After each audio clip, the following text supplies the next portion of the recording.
Video. All right. Good afternoon, Flagler County. We are here recording our Saturday edition of Lifeline, the radio show connecting you to positivity here in our community. I'm your host, Danielle Anderson, and we have Sheila Pillath in the studio today. Hey, how's everybody doing? Good morning. I'm hoping everybody's having a pretty nice weekend. I sure am. Yeah, right? Kicking off early. And it's actually, here in the studio, it's Valentine's Day, which is super cool. You guys have anything special you're doing? We are actually going to a dinner with some of our friends. So Nice. looking forward to that and getting all gussied up. I know, and it's so cute. We just had lunch in Flagler Beach, and walking down the sidewalk, people were wishing each other happy Valentine's Day, and I was like, how sweet. I know that this couple walked past me and the older gentleman was like, Happy Valentine's Day. And it took me by surprise initially. It's like, Happy Valentine's Day to you too. It was a pleasant surprise. It's pretty cool, and it seems like there's a lot of love going around today. Yes. Oh my gosh. So, for folks who haven't had a chance to meet you, tell them a little bit about who you are and what you do. So I work for the Community Foundation and United Way of Volusia-Flagler counties, and I'm the Vice President of Development. That is what I do for my day job. I connect donors with things that they're passionate about, and they want to make a difference with their dollars. That's what I love to do, connecting causes and people together. So, how did you get into this line of I guess it's line of work? So I did a presentation this past Thursday with my Rotary group, and it was very interesting because the same question was asked, before you did this, what did you do? Kind of the same thing. What led you to this? If you had asked my high school or college self, first of all, that I would be on a radio station, that I would be doing any public speaking whatsoever, it would have been an emphatic no, because I know you will find this shocking. I'm actually an introvert by nature. And so I'm quite the homebody, and I love people and I love to care about people, but I also get peopled out. And so it's not something I ever thought I would be doing, but I started working for the YMCA, working with people and for people. And in order to do the work of the YMCA in Virginia, I needed to have enough resources because there were people coming to the Y who couldn't afford our programs and services. And when I changed my thinking about fund development in general from I'm asking someone for money to when I was at the Y, will you help me send a kid to camp? Will you help me teach a kid how to swim? Will you help an older adult be able to come to the Y so that they can increase their flexibility? Focusing on the outcome of what their dollars were going to be, it changed my perspective on fund development, and it made it easier for me to make an ask of someone. And so when I moved to Florida and started working for United Way, and my whole job is to, like I said, to connect donors, whether it's an individual donor or a corporate donor, to something that they're passionate about and they want to make a difference in the community. That's an easy ask for me because I know their heart and their passion is to make a difference, and I want to help them make that difference. And so that was how I ended up in fund development. It's not like, like I said, when I was in college, it's not what I thought I was going to be doing. But there's a lot of work that needs to be done in the community. And this is the best way I know to use my skill set to connect people with the things that they're passionate about. I think that's an interesting way that you've kind of adjusted your mindset, because so many times when you're part of a board or a nonprofit, most people will say, I am uncomfortable asking for money. I don't even know how to approach someone, to ask them to be a donor. Is it a special training, or is it just that intrinsic, would you like to give? It is having the courage to make the ask over and over and again. I get no's a lot. Do you? But I also get a lot of yeses. And I also get not right now. That's okay. And so, yes, there are trainings that you can go to. Association of Fundraising Professionals. We have, a lot of opportunities to learn how to do your job better. But at the same time, it takes practice. And the only way you can get practice is to just make a lot of asks. And as you make an ask, you learn, oh, I didn't do that very well. What can I do better next time? Especially if you do truly want to do better, because you see the difference that it can make, then you'll change how you make your ask. And that's the other thing too, is that every ask is completely different. If I talk to person A and they're passionate about one thing, I'm going to make my ask around that. Whereas another person, I'm going to make my ask completely different based upon their interests and the type of person they are. Some people are really numbers people. Ah. I'm going to have my numbers when I go to that person. My other person might be a stories person. They want to know, tell me about somebody that's been impacted by a gift like this. So it really is about knowing your donor and doing your research. If you go in cold and you don't know that they've been a donor for 10 years, that's bad on you. You're gonna flop. And and the show is about helping nonprofits, and being that lifeline for the between the community and the nonprofit who's giving these services. And it's really vital that you have somebody on your team who does have the nerve to go out and make those asks, right? Yeah, Or skills. exactly. And I always tell people who work in nonprofits of all sizes, the people who deliver your services, they are better askers than they give themselves credit for, because they're the ones who are seeing every single day the impact that donor dollars make. And so they can tell the story of, whether it's animal related or whether it's people related, the child that was helped, the family that was helped, the mother that escaped, a dangerous situation and got her kids away to safety, someone that was homeless and now they're not homeless. The people who are doing the direct services, they are your best storytellers. And that's really what fundraising is about, is storytelling, so that they can understand this is really what your dollars are doing. Yes, it might be we impacted 80,000 people or 1,000 people or 5 people. There are numbers people who appreciate that. But fundraising and giving in general, philanthropy in general, it's an emotional transaction. And so to keep giving, that's where people want to know the numbers. They want to know the impact. But that first give, to keep giving, they want to hear those stories. And so definitely it's an emotional thing. I mean, you watch TV and you see those commercials and you're like, oh, dang on it. Let me pick up the phone or go online and I'm going to make that donation now. They tugged at your heartstrings. And that's exactly what philanthropy is about, is making that emotional connection with someone and helping them see how that translates into making an impact. Is there a donation that's ever too small? No, there really isn't. I'll give you an example for food security. So that's probably the best example, and it comes to mind immediately. With a lot of food security, like food banks, they can take a $20 donation and make that 7 meals. If you went to Publix or even Walmart, how many groceries would you be able to get for $20? This kind of sounds like a game show. I know. I was like, I could do pretty good with $20, but not as good as what they could exactly. do. They have that bargaining power, and so they can make those dollars stretch a lot longer. And same thing with most nonprofits. They have bargaining power, whether it's a match, whether it is from a specific donor or from a grant, that they are able to take those dollars and make them stretch a lot further. And so I always tell people, give what you feel is comfortable. Your purse, your pocketbook, your wallet. There's no gift that's too small. Even with United Way, when we look at some of our community impact grants, even as small as $1 a week, I mean, that helps with career coaching with one of our funded partners. That's $52. $52 a year.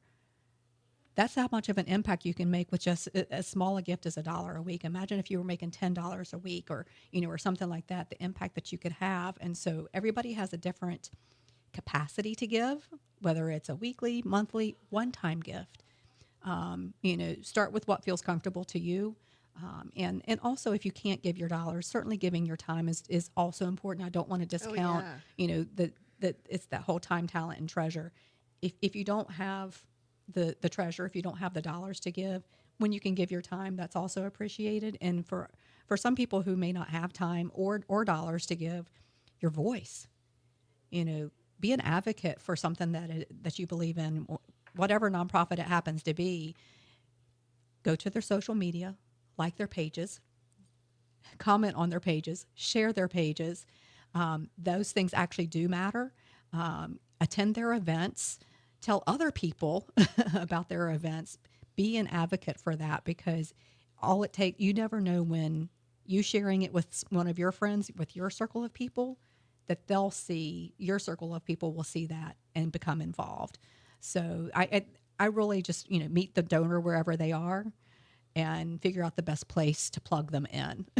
And you're so low key about it. You're very, we get those ones that are super hyper and hey, you donate this, and you're like, hey, listen, whatever you can do is perfect.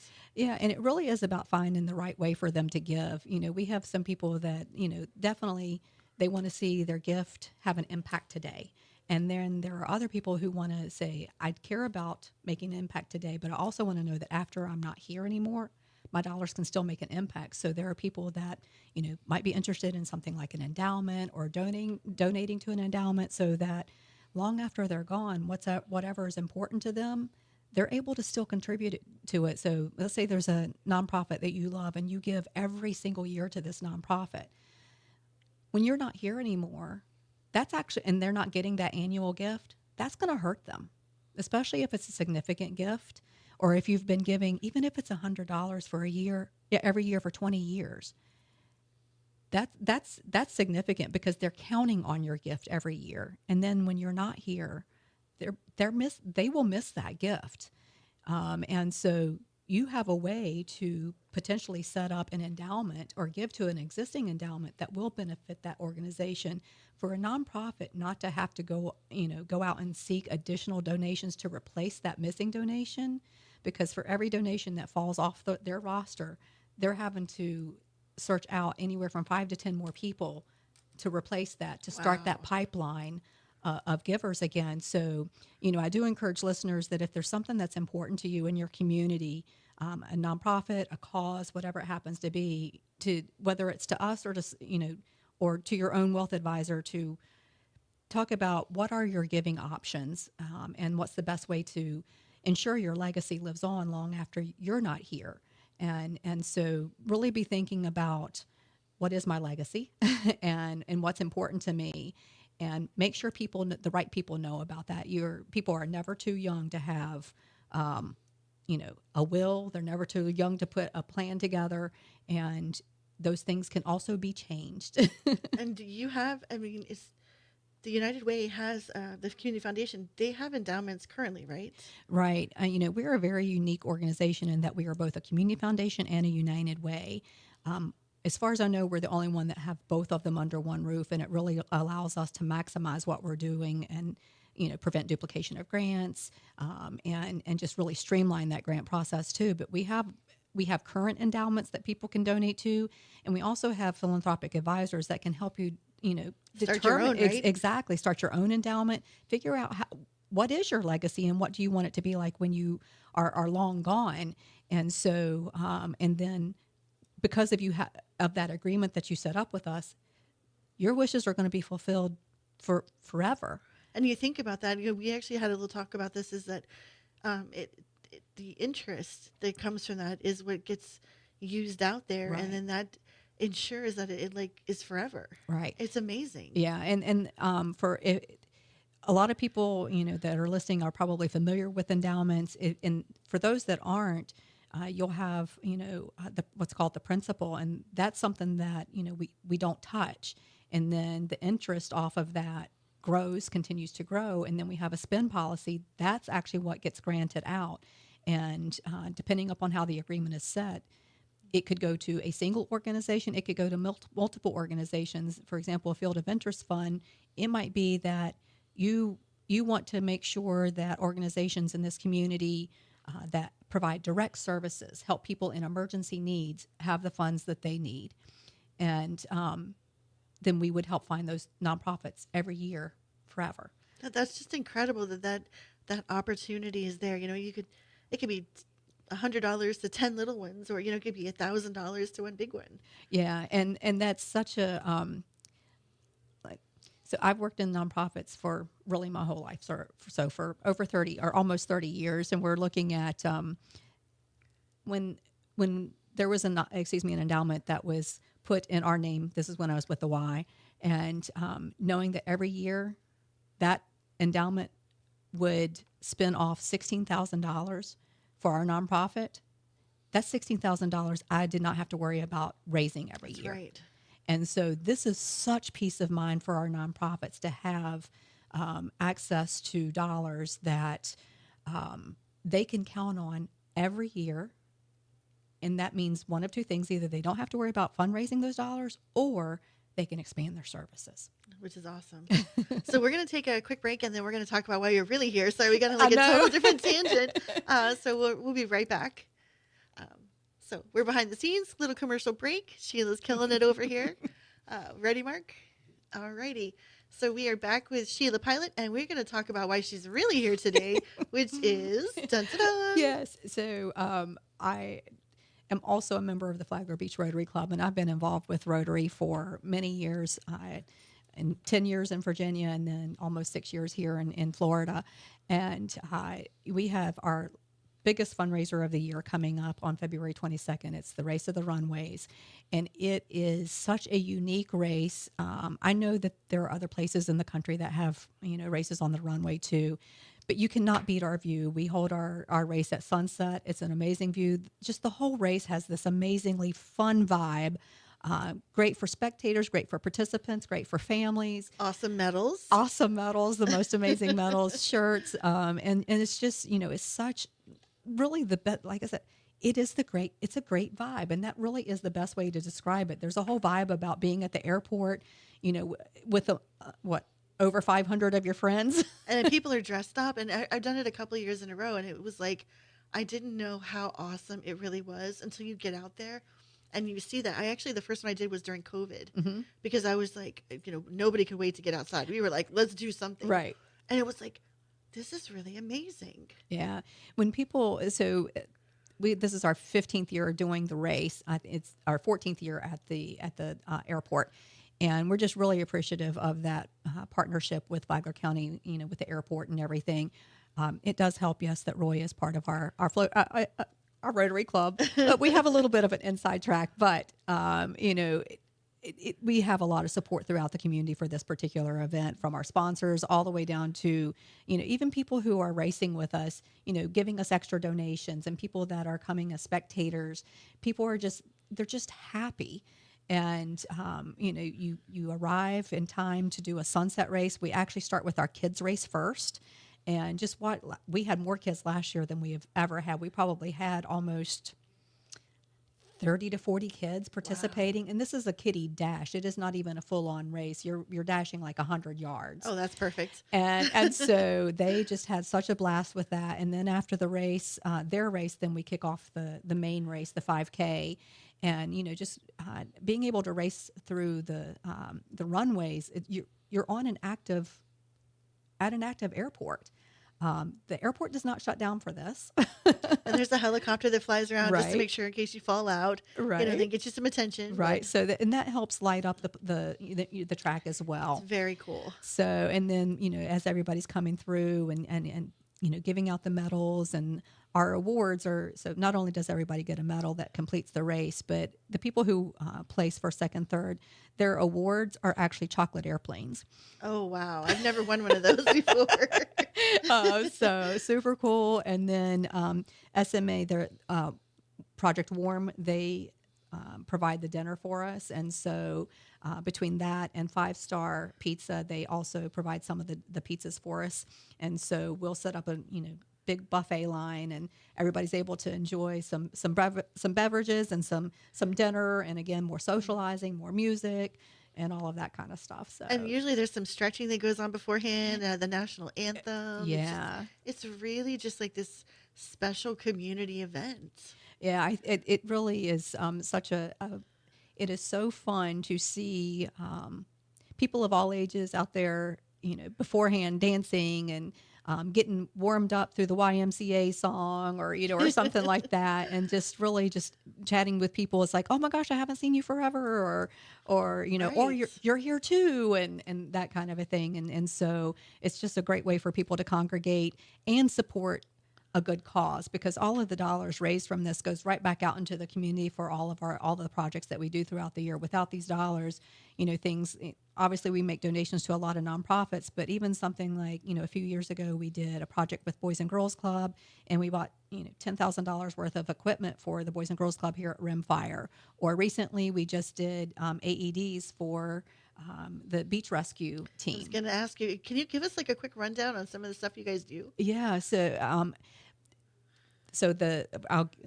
actually that one is a really good example, because the AEDs was a partnership with Flagler Oars, and also that was part of a district grant. So Rotary also provides district grants, and we applied for that. So they supply some of the money. Oars provided some of the money, and then we put in some of the money, because originally we were just going to do one AED, but we were able to do 3 AEDs because of the dollars that we were able to get and match all of that. The Boys and Girls Club was one. We have done. Does Project Share come out of this too? So Project Share, we do have a little bit, we do support that, and we do collect donations specifically for that particular project. And this year, just seeing the faces of kids who are getting bikes, and the families when they get the gifts, they're not expecting, 5 bags full of gifts. They're expecting, maybe a bag for the whole family. No, these people who are shopping for these families, it's, so generous. And the families, so many of them are brought to tears, because they're not expecting such generosity. That's such a special project. And from the bikes to the presents to the families that are being served, and just the appreciation all the way around. I mean, they're so appreciative. Thank you so much for giving my family Christmas this year. And you guys, you've done, wasn't there like a little trailer unit that you gave? Yeah, so that was another district grant. So with the Flagler Beach Police Department, they have an emergency response trailer. So, let's say it's obviously an emergency, and they need to set up cones and barrels for blocking traffic, blocking, certain areas.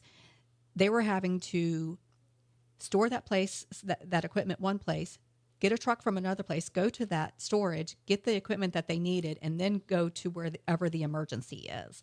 Well, now they can keep everything in the trailer. And so we donated the trailer. We had it wrapped with, emergency response trailer donated by Rotary Club of Flagler Beach. They can keep everything in one place, and literally it's right where they need it, hook it up to the truck, and take it where they need it. They have everything right there and can respond a whole lot faster. And so that was another one that we did for the community. And people may not realize it, but you guys also do the parades. Right. We do both the 4th of July and the Christmas parade, and those are so much fun. We love, I'm not going to deny that there is work involved. I mean, the race, there is work involved, but there's the end result is, with the parades, the spectators, just seeing those kids' faces, the families' faces, and there's something so special. Holiday Parade is a great example. Having Santa parachute in.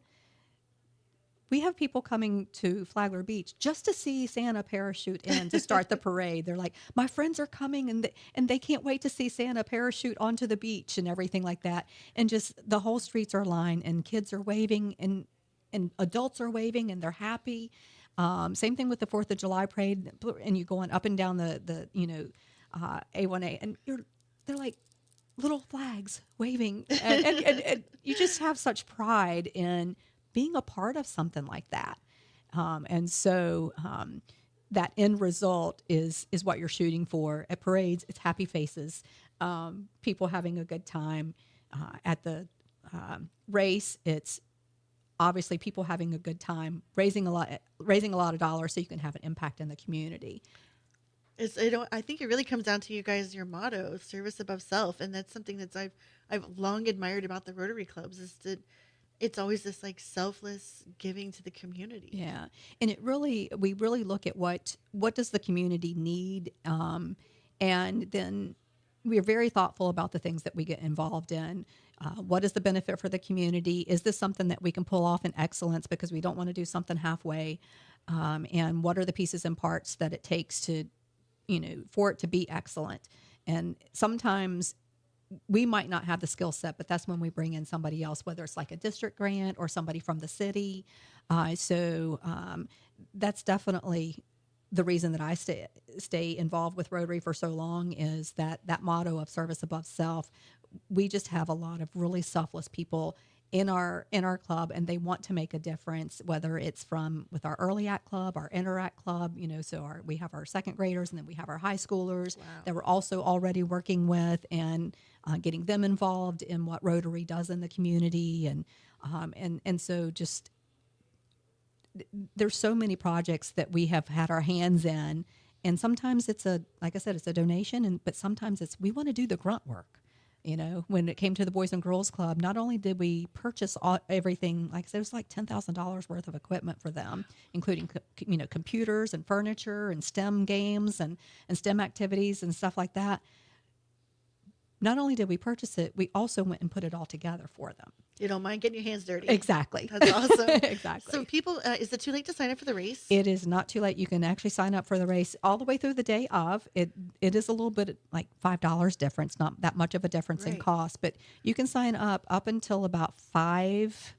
The race starts at 5:30, so we cut it off at about 5. Oh my gosh. Don't wait till the end, guys. I know. Don't wait till the end, because the benefit of registering early is that then you're guaranteed a shirt and a medal. Whereas after 500, we probably are not going to have medals and shirts for you.